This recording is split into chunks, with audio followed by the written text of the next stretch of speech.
plastic surgery, I want to really study about the issues what we have here, because there's kind of like infection risk here, example.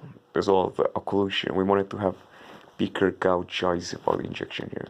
We wanted to look at first at the process all here, and instead the heat sterilization, UV sterilization. We don't have it here, and there's different UV sterilization.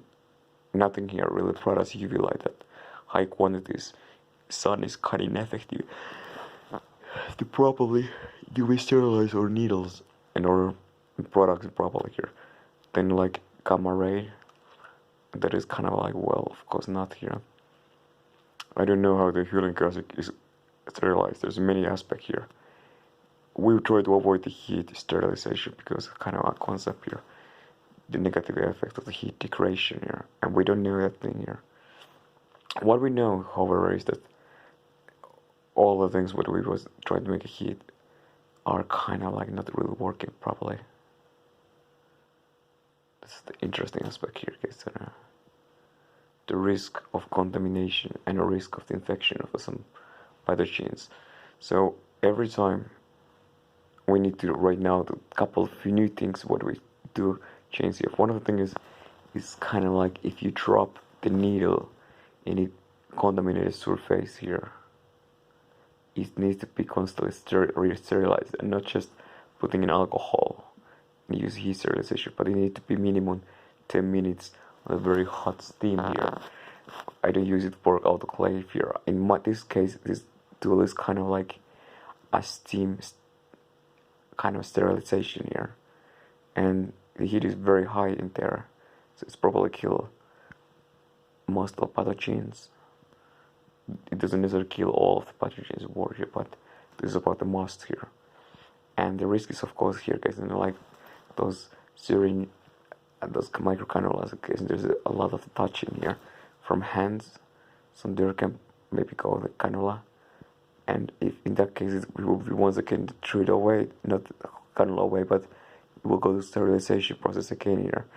It cannot be used anymore in that same situation, and it cannot be touched anything. So we're really careful about the structures of those microcannulas, what they touch. There's a lot of risk here, guys. Okay, so kind of thing is that when we make the hole here, there is of course a lot of bacteria in that area, because of course we already have minimum 10-minute time to prepare the site here.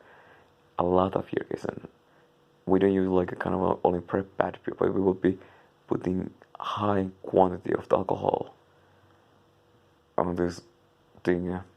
I don't know what's the name of this alcohol here, and we don't use any other kind of a substance. We wash the face first, and then we will put in this kind of a alcohol here. So it's so good in alcohol here, guys, here. And then we make the entry hole here, and that is kind of riskful, in my opinion here, guys. Every time you inject anywhere, it needs to be really like shave the area. That is always kind of a key factor here. The area has to be shaved. So here's the rule here: there cannot be no hair in the area where there's injection or whatever else here. The area has to be shaven here. That is the start from the law right now here. Anytime there's any hair in anywhere, there has to be like 5 centimeters around the hole. Has to be totally maximum 1 millimeter. So I need to use a shaver here, guys, in here. I need to shave the whole thing here, guys, and around 5 centimeters around that hole to whatever here, guys, and whatever in your body here. That is a kind of a law here. Why? Just improvise to minimize it here. We know already what is S aureus here, guys, and don't tell me about the Staphylococcus aureus, you know. MRSA, methicillin, like methicillin, like what the fuck? Methicillin is like, what is methicillin? I don't even know. Maybe some kind of like penicillin type of the beta-lactams can degrade that thing here. There's millions different chemical compounds where they use called methicillin resistance here. What about the vancomycin resistance here? Like vancomycin, like a VR, Stachysaurus, VRSA. You can have a million different names here. But is it the same thing also to linezolid here? And the cefazolin and esericon? There's wide spectrum antibiotics is resistant to everything. We can have like a 10 different substances occasionally.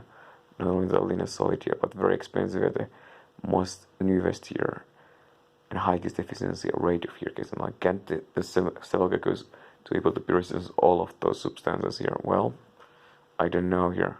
I mean, is there any bacteria wasn't able to kill at least one of the thousands different kind of antibiotics? Like there is not a single antibiotic doesn't work. I wonder, like, well, seriously, like this is a good question here. We can create a lot of questions in the medicals.